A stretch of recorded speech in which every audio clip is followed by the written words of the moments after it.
हमने इन लोगों की उसी तरह आजमाइश की है जिस तरह बाग वालों की आजमाइश की थी, जब उन्होंने कस्में खा खा कर कहा कि सुबह होते होते हम उसका मेवा तोड़ लेंगे, और इंशाअल्लाह ना कहा।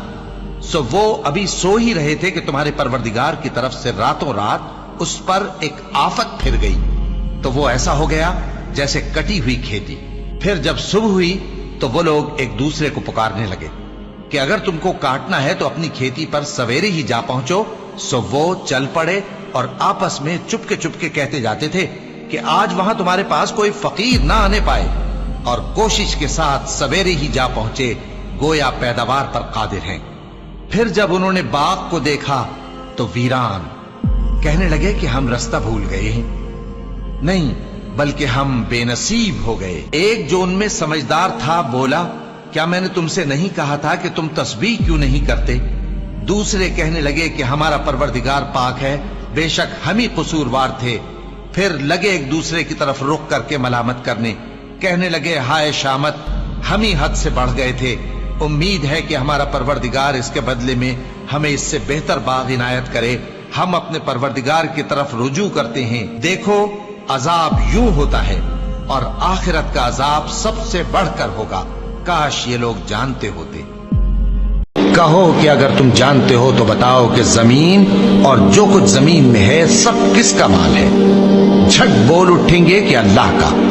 कहो कि फिर तुम सोचते क्यों नहीं? इनसे पूछो कि 7 आसमानों का कौन मालिक है और अर्श अजीम का कौन मालिक है। बेसाख्ता कह देंगे कि ये चीजें अल्लाह ही की हैं। कहो कि फिर तुम डरते क्यों नहीं?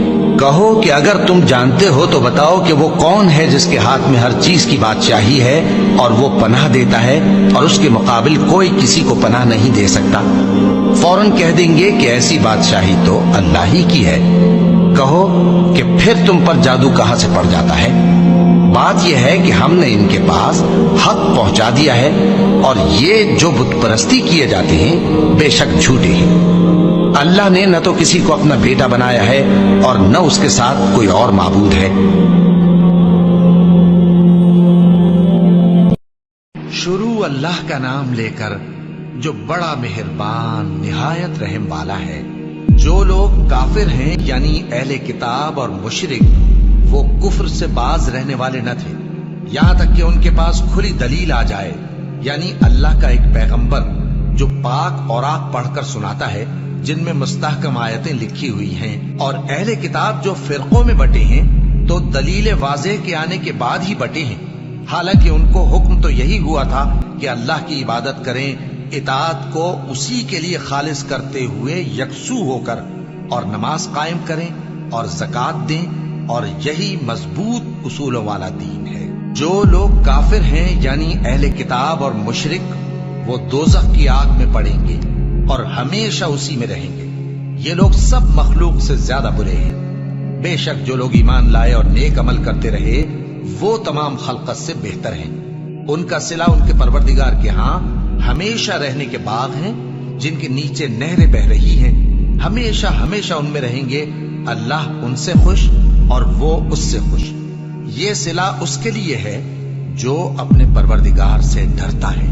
जो लोग अपना माल खुदा के रास्ते में सर्फ करते हैं फिर उसके बाद न उस खर्च का किसी पर एहसान रखते हैं और न किसी को तकलीफ देते हैं, उनका सिला उनके परवरदिगार के पास तैयार है और कयामत के रोज न उनको कुछ खौफ होगा और न वो गमगीन होंगे। जिस खैरात देने के बाद लेने वाले को ईजा दी जाए उससे तो नर्म बात कह देनी और उसकी बेअदबी से दरगुजर करना बेहतर है, और खुदा बेपरवाह और बुर्दबार है। ए नबी, अल्लाह तुमको और मोमिनों को जो तुम्हारे पैरों हैं काफी है। ए नबी, मुसलमानों को जिहाद की तरगीब दो। अगर तुम में 20 आदमी साबित कदम रहने वाले होंगे तो 200 काफिरों पर गालिब रहेंगे, और अगर 100 ऐसे होंगे तो 1000 पर गालिब रहेंगे, इसलिए कि काफिर ऐसे लोग हैं कि कुछ भी समझ नहीं रखते। अब अल्लाह ने तुम पर से बोझ हल्का कर दिया और मालूम कर लिया कि अभी तुम में किसी कदर कमजोरी है। बस अगर तुम में 100 साबित कदम रहने वाले होंगे तो वो 200 पर गालिब रहेंगे, और अगर 1000 होंगे तो अल्लाह के हुक्म से 2000 पर गालिब रहेंगे, और अल्लाह साबित कदम रहने वालों का मददगार है। पैगंबर को शाया नहीं कि उसके कब्जे में कैदी रहें جب تک کافروں کو قتل کر کے زمین میں کثرت سے خون نہ بہا دے. تم لوگ دنیا کے مال کے طالب ہو اور اللہ آخرت کی بھلائی چاہتا ہے اور اللہ غالب ہے، حکمت والا ہے. اگر اللہ کا حکم پہلے نہ ہو چکا ہوتا تو جو فدیہ تم نے لیا ہے اس کے بدلے تم پر بڑا عذاب نازل ہوتا. کوئی تم میں سے چپکے سے بات کہے یا پکار کر، یا رات کو کہیں چھپ جائے یا دن کی روشنی میں کھلم کھلا چلے پھرے، اللہ کے نزدیک برابر ہے. اس کے آگے اور پیچھے اللہ کے چوکیدار ہیں جو اللہ کے حکم سے اس کی نگرانی کرتے ہیں.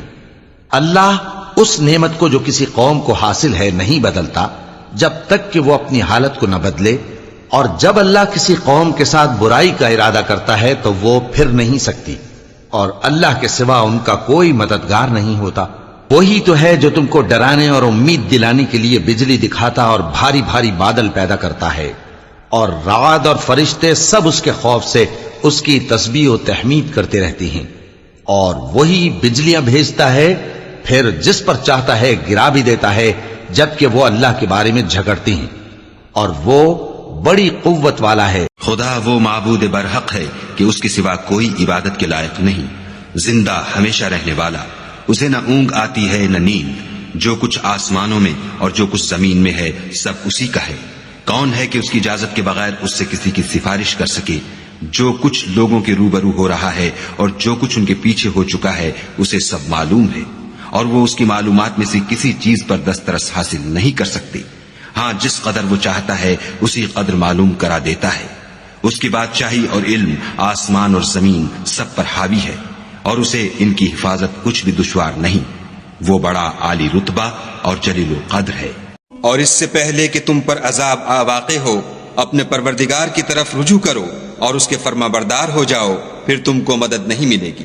اور اس سے پہلے کہ تم پر ناگہاں عذاب آ جائے اور تم کو خبر بھی نہ ہو، اس نہایت اچھی کتاب کی جو تمہارے پروردگار کی طرف سے تم پر نازل ہوئی ہے پیروی کرو، کہ مبادا اس وقت کوئی متنفس کہنے لگے کہ ہائے ہائے، اس تفسیر پر افسوس ہے جو میں نے خدا کے حق میں کی اور میں تو ہنسی ہی کرتا رہا.